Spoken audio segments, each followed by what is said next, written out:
हर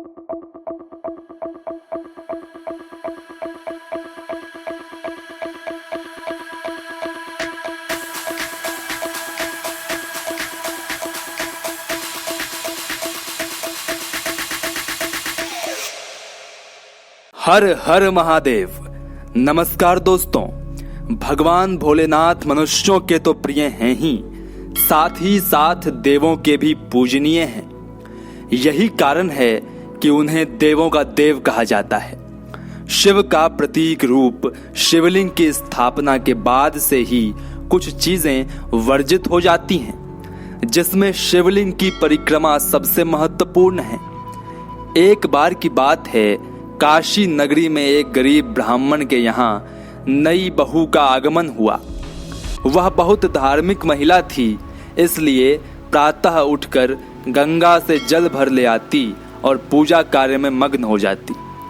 एक बार की बात है, शिवरात्रि का दिन था और ब्राह्मण की बहू शिव भक्ति में लीन थी। शिव की आराधना के बाद ब्राह्मण वधू ने शिवलिंग की परिक्रमा करने की सोची, जिसके पश्चात वो शिवलिंग की परिक्रमा करने लगी। जैसे ही परिक्रमा पूर्ण हुई, ब्राह्मण वधू की भक्ति द्वारा अर्जित सारी शक्ति छिन्न हो गई और वो मूर्छित होकर भूमि पर गिर गई। इसलिए कभी भी देवादिदेव महादेव के प्रतीक रूप की पूर्ण परिक्रमा नहीं करनी चाहिए। शिवलिंग की उत्पत्ति शिव और शक्ति की ऊर्जा से हुआ है। यही कारण है कि हर पहर शिवलिंग पर जलाभिषेक किया जाता है, जिससे शिवलिंग की तासीर शीतल और संतुलित बनी रहे।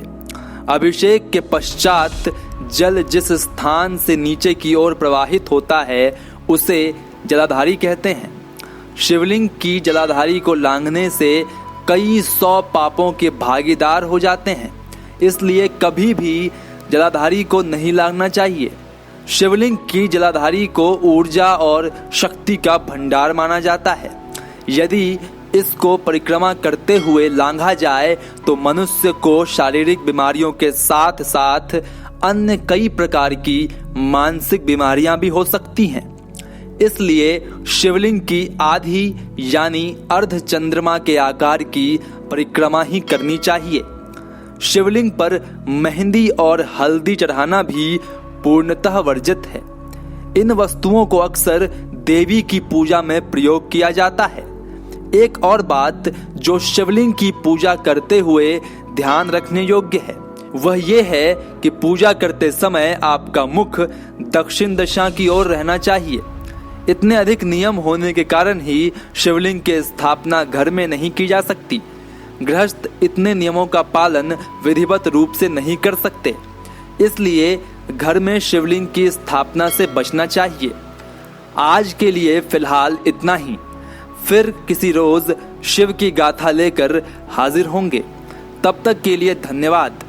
हमें आप लोग अपनी प्रतिक्रियाओं से अवगत कराने के लिए कमेंट कर सकते हैं। बहुत बहुत धन्यवाद।